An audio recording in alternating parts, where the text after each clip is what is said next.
Welcome to the final day of 2017's IFL conference here in Pittsburgh. We're still so happy that you are here sharing time with us. My name is Krista Morrison, and I'm one of the English Language Arts Fellows for the Institute for Learning. And I get the pleasure of introducing Kundu. So Kundu has been building a reputation as a rising scholar in the field of sociology for quite some time. He's worked with some big names in the field, like Pedro Noguera and Angela Duckworth, and his own work on agency and grit has been published in both academic journals and in popular media. He is currently a TED resident, and his TED Talk will be available at the end of June. His forthcoming book, Achieving Agency, Regaining Collective Responsibilities for All Students to Succeed, is due out later this year. And he is in the process of wrapping up his doctoral studies at NYU's Steinhardt School with his dissertation titled, Adding a Social Perspective to Grit, Investigating How Disadvantaged Students Navigate Obstacles and Gain Agency.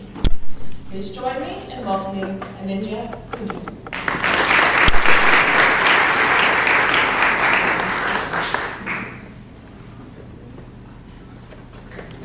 Good morning, everyone. That's a room teacher, definitely. Thank you for that really kind introduction. I'm still working on deserving a lot of that, and it's definitely really humbling to be invited to speak here, especially open the last day of this awesome conference. I was very excited to partake in a lot of the activities going on yesterday and felt the energy and the passion in the room. And I think just by having a conference about student agency voice, it's very clear that the right questions are being asked. So that's very motivational for me. I was thinking, and I think some of you might be thinking, is what is this potentially kind of young, strapping man going to teach us about agency after 2 full days? And those are some of the words that were actually said to me yesterday, so they're not my own. And honestly, I got kind of worried about it for a second, spent the night thinking about it, and then I realized I'm not really going to teach you anything new about agency today. We're going to talk about things you kind of already know about agency and things we know to be socially true. We're going to talk about social constructs that exist in education and kind of think about how we can retool existing social and cultural constructs to help children succeed, especially those who are the most disadvantaged. So with that, a lot of this work will focus on grit, because grit, as you know, as educators, is kind of like the hot topic right now. And as it's gaining steam, I feel like it's extremely important to kind of pull back, think about what it really means, and if it is valuable, how to make it more valuable for those students. So I know you guys had the pleasure of listening to Dr. Jeff Duncan Andrade on day 1, and in many talks he talks about this roses in concrete metaphor, and so I felt like it would be natural to kind of put a bow on this by revisiting that. But I want to take this idea of individualism, this individual rose, if you will, that is succeeding to reach the sun, and kind of take it to think about schools as gardens, the collective responsibility to educate all students. Because some roses grow in concrete and others we know grow out of lush greenhouses. So how can we bridge that gap? So with that, I think we can start by focusing on grit a little bit and think about why it was that grit got so popular, especially now. So Dr. Angela Duckworth is one of my mentors, and she's very wary almost that grit has this potential to be co-opted to simply mean just try harder. And why is that? And that's not necessarily the point or the charge of their work, but I believe as a sociologist, that's where we can add value to the grit narrative. So I'd just like to think about how it's gotten popular by referencing this one commercial 2 years ago, NBA playoffs, and think about the grit undertones to this message. So if you would, Dan, thanks.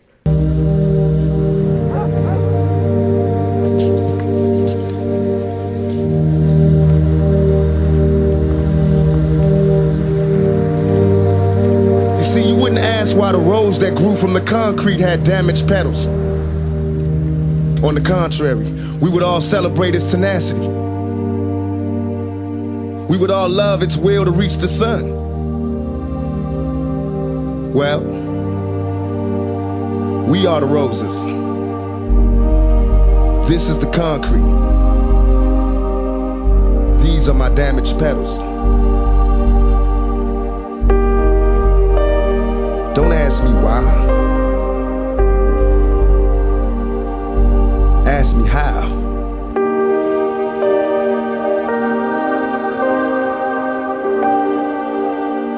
And then it just says, we're all just a kid from somewhere. So it's kind of implying that all kids from anywhere can have this message work for them. Kids in Pittsburgh, kids in New York, kids in Chicago. So that was particularly Inglewood, Chicago. I don't know if some of you got the basketball reference, but the boy turns into this man at the end who's actually Derrick Rose. So that's like the metaphor extended, former NBA MVP. And you know, when I first saw that commercial, I got chills because I had just listened to one of Jeff's talks and he talks about the poem, and then this came on live, and this is when I was thinking about my dissertation. So that question that he asks at the end, don't ask me why, ask me how, is pretty important, because I think if we ask how is this possible, we're thinking about learning from success and celebrating success. We're not questioning success, or are we suspicious of it. So should this be true for all young people? I would emphatically say yes, but is it? Who is Tupac speaking to? So commercial during the NBA playoffs, it's Tupac, it's hip hop music, and it's related to basketball. A large audience for this commercial would presumably be children from inner city neighborhoods who also have aspirations to become musicians or athletes, as we know in the research. But at the same time, that messaging can get problematic because is it really that simple to reach those types of goals? And why are those the goals? Is it really as simple as tenacity to reach the sun? What about the social barriers? And what can we do about the social barriers? And this, for some of you, if you recognize him, this is the guy with that crazy beard, James Harden. Most of your students would recognize him. He's in contention for being one of the MVPs this year. And so this was a screenshot from a commercial this year in the NBA playoffs 2017. NBA players' faces, you see LeBron, it says legacy, you see someone else and it says like truth, random stuff, but grit is everywhere. So while it is everywhere, we might as well learn what it means and how to make it work for us. So before we do that, slightly depressing slide, we should understand that the American concrete is formidable. If there are few and far between roses growing in it, this is why. So New York, where my work is focused, I will use as an example, but we know this to be true in most metropolitan cities in the country. I've heard about people in this room tell me about Pittsburgh, and I've heard about Denver and other cities where these issues are problems, where disadvantages are heavily concentrated on race and class. And in New York, we see this throughout the city. There are 1.1 million public school students, of which and there are more than 1,700 schools. There are 80,000 homeless students, which is a number from 2013, which is growing.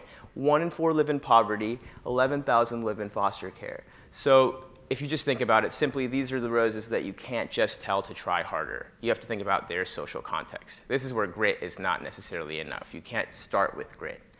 These race statistics are particularly important, I think. There are less than 1% of white kids in 73% of new charter schools. And the average black student attends a school where 19% of other students are white. But again, I've visited many schools where it's actually closer to 99 to 100% of students of color. I think this is a problem if you think about goal formation and worldview. What kind of worldview are these students getting? And if that's the school that we're implementing when we're talking about large school choice and privatization all the time, maybe it's not quite being implemented the way we would envision it to be. Is demography still destiny? A paper from the Annenberg Institute of Brown a couple years ago, and they affirmed the question that yes, it is, by studying in New York. In Manhattan, in New York, neighborhoods with 100% Black and Latinx students, less than 10% graduate college ready. And in Manhattan neighborhoods with the greatest college readiness rates, less than 10% are Black and Latinx. So achievement is still very much an issue of color. And if we think about grit, that might not be enough to really solve this issue. I want to say that these are social issues, so individual level problems are not necessarily going to combat them. And it's interesting, I presented some of my work recently at a transfer school, and I was just thinking about this. It was a transfer high school. I used a lot of my basketball metaphors, and I was getting somewhere with the kids, and then I mentioned this, and this was like an all-black school. And you guys know high schoolers. If they're if they're not shy, they're willing to take you on. And so a girl asked me, she was like, so why is this an issue? And you know, her class is all students that are black.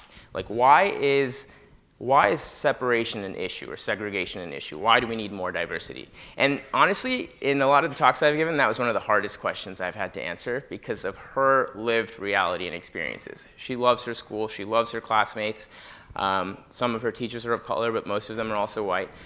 So I was a little bit stumped, and at the moment I answered it by kind of the social way. I was like, you know, it's a problem if we don't grow up together, then we don't learn about each other, then we won't care for each other. So these social problems will continue to persist. If you think there's racist policing practices, over-policing of communities of color, that may continue to be a thing. And in 2041, when demographers say that America will be, the majority will be people of color, will we continue to be more isolated, or will we find a way to be integrated?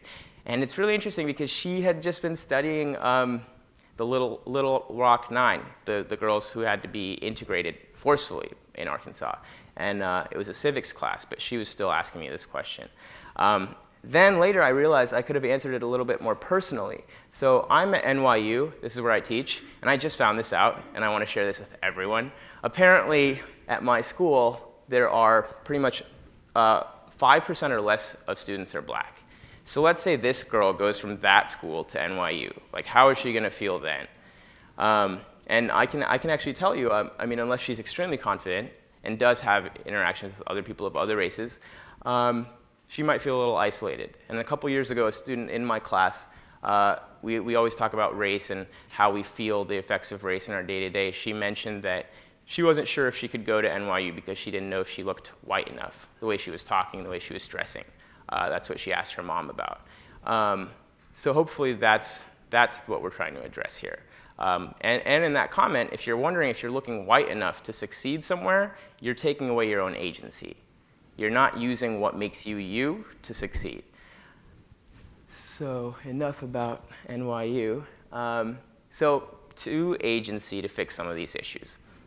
So very quickly, I think something that we don't notice enough is that we have in this country this idolization of individuals and individualism, and also this idealization of democracy. We think both of those cultural values of ours exist and work in complete harmony, when in fact I think they are at odds and they clash. And one of the places I think they clash the most is in schools, the institutions that pretty much have to do the biggest work of our democracy. This is playing out in classrooms because simply by our open access policies, we think our egalitarian burden is being massaged, access to homeless students and undocumented students, everyone has access. And then we also believe in meritocracy that, you know, talent, effort, and grit are what really separate the best students from the not best. So sometimes we forget social context due to this particular clash. And I think one way we can bridge this clash by focusing on individualism and social issues is through agency, because agency has the potential to be both. So if we can consider agency, then we can start to unleash personal characteristics like grit and other traits. We can start with the formulation of person-specific goals and critical thinking. And for this talk, I'm only going to focus on mentorship and opportunity given to succeed, given one's identity as they relate to people forming person-specific goals. There are a lot of other factors in my research, and if you have questions, we can talk about them. But I think mentorship and opportunity are key to refocus on here. And I know a lot of the conference was already spent on that. So one way we can think about doing that is thinking about unleashing the environmental grit that kids have so they can form passions. So what does that mean? Grit is not simply inheritable by nature. It's not either you have it or you don't have it. We all have it.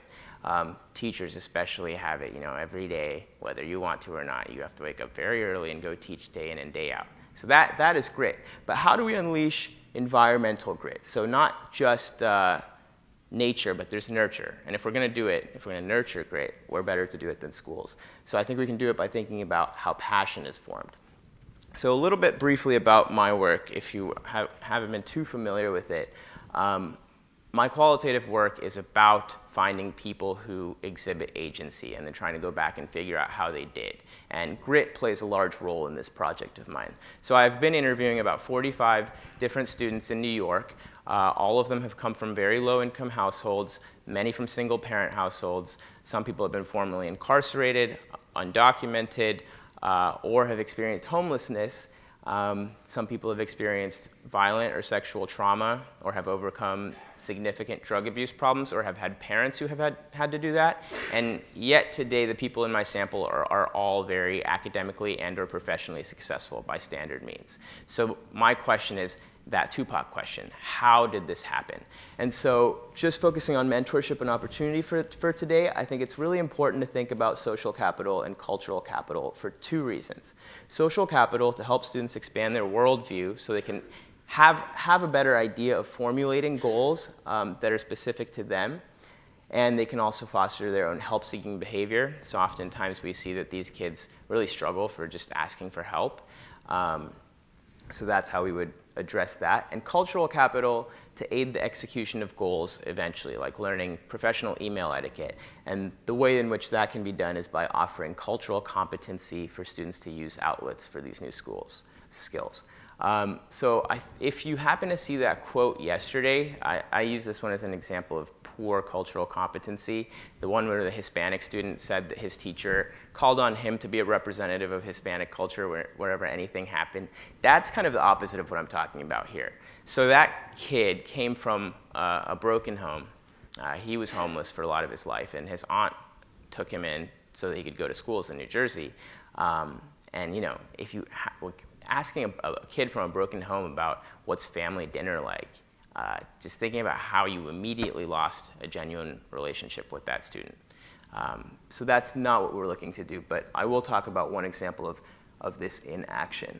So this is kind of like a wonderful success story, and this doesn't have to happen exactly in every school with every teacher-student relationship, but I just want to give you one example of how this could work. So John is also someone who you read quotes from yesterday. John is also his alias. He went by J Stud, the kid who was originally tracked into special ed. J Stud is his MC name. So he was originally tracked into special ed as an elementary school student, but eventually, through the attention of one teacher who took an interest in him, she detracked him from special ed. But he still struggled up until high school with academics. So this is kind of his network, his high school network. And if you read the quote about how his music teacher saw his love for hip hop, that's existing cultural competency that he had, is this ability to rap and put words together and create and compose. And so the teacher noticed this. So sometimes it's just noticing what our students experts in and giving value to that. And she used that to make him go to class as a motivator. And then by going to class, she said she would open up for him a pathway into a music studio that she had access to for an internship. I don't know if it was paid or unpaid, but he definitely spent a lot of summers there.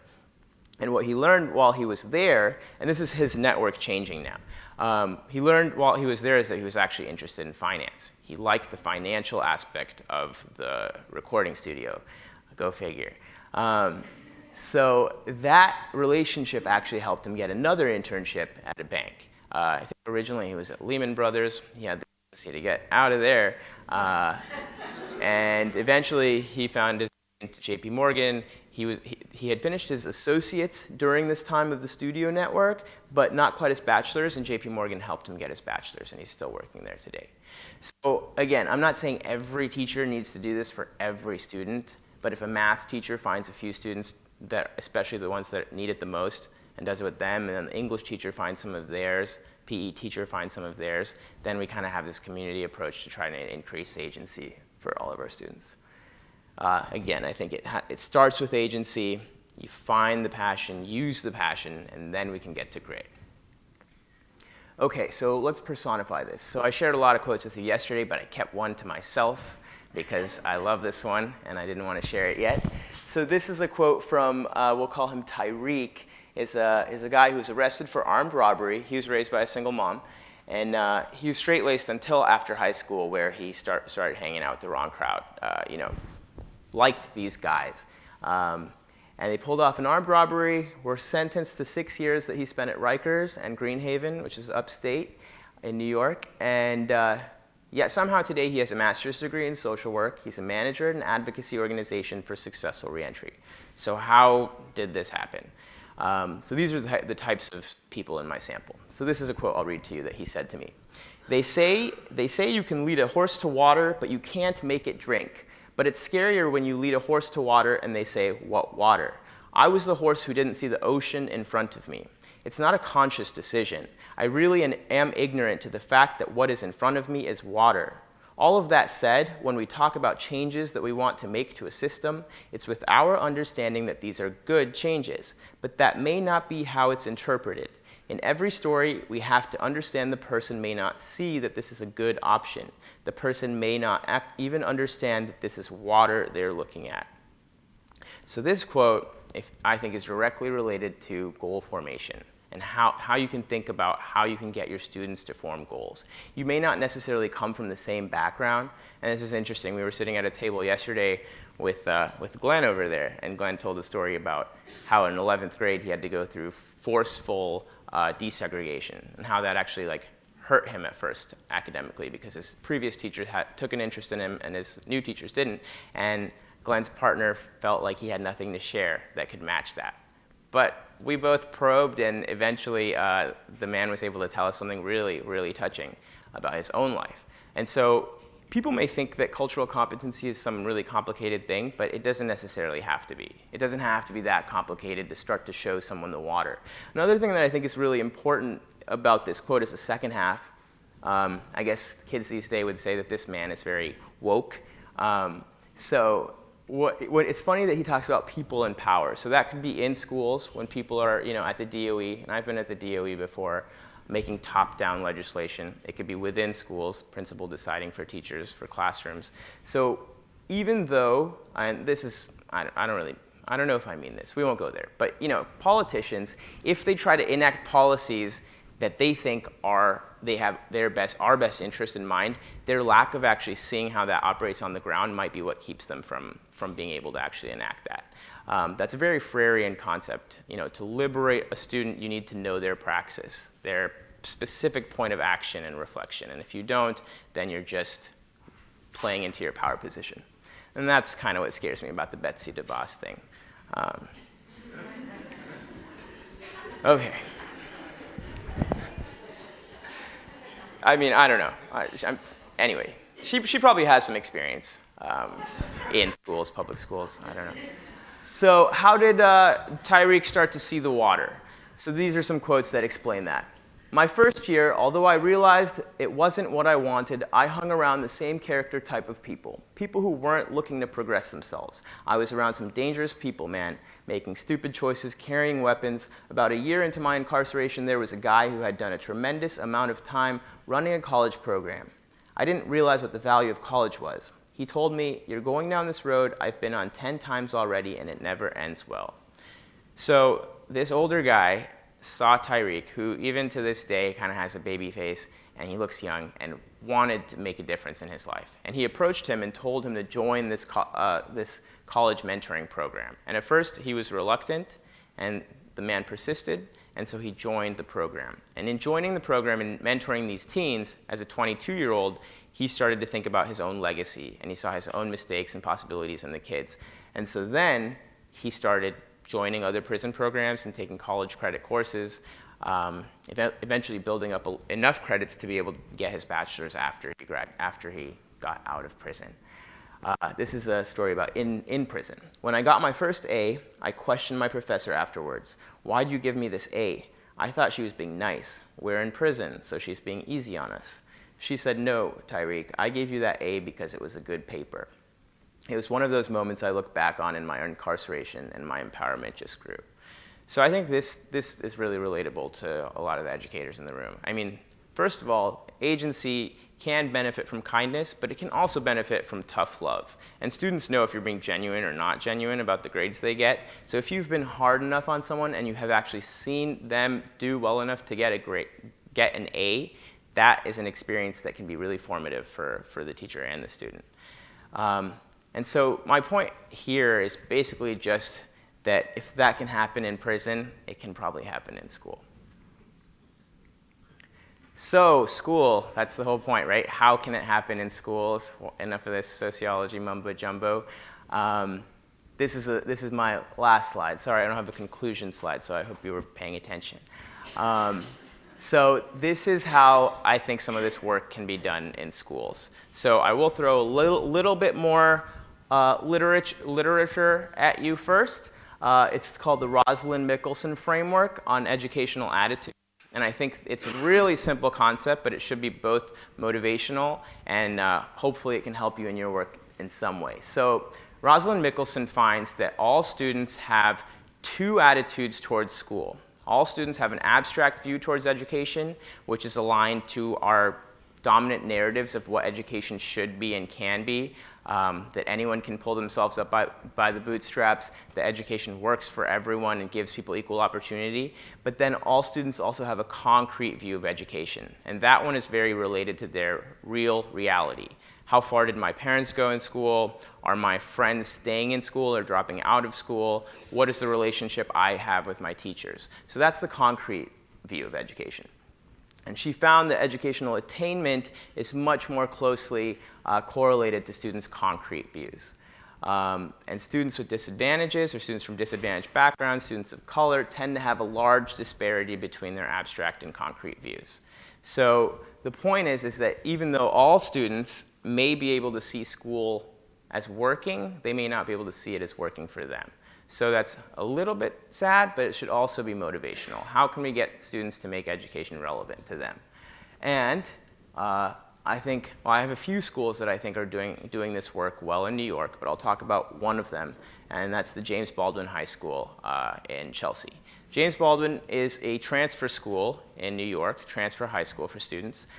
100% of students qualify for free and reduced lunch. 50% have aged out of the traditional DOE age range. They're basically there to get a second chance at their diploma. And it's another school that's 99% students of color, which I think just means 100. There's just like a data point issue there. So how does Baldwin bridge those two gaps? So they strengthen existing abstract views through their curricula. So through a process, they've actually been able to get around the Regents exams, and now their students take formative assessments. And any school that's thinking about it, I would highly recommend that process. So students now take year-long research projects per content area where they come up with a question, they write a 15 to 20 page research paper, it has to be presented in front of a panel and vetted in front of outside readers. There's a revise and resubmit process, and then they can kind of defend, which is what I'm trying to hope to do with my dissertation soon. We'll see. Also, the curriculum is also built around classes that the teachers want to teach and the students want to take. So they have classes, there's rubrics for all of these classes. They have Dracula and gender identity, Islamic art and mathematics, the creation and the abolition of racial slavery. So these are classes where the students can kind of really make sense of history and math given their own backgrounds. And as far as concrete views I think can be benefited in schools if you can kind of try to do the community model school thing where you bring in outside successful people. For students of color, bring in teachers of color and successful people in different industries to come and run workshops with your kids. And you know, in one school I've seen a magazine editor come once a month and help students develop a magazine. That's Medgar Evers College Prep in Brooklyn. And a lot of times different artists and playwrights can help students do plays, musicians can come and help bring in those resources as well. So that's the thing, is like this work is hard, it's hard for schools to do on their own, but if you can engage outside partners and communities, like it shouldn't be that hard. And that's how I think we can get to agency and then grit. Thank you. Do we have time?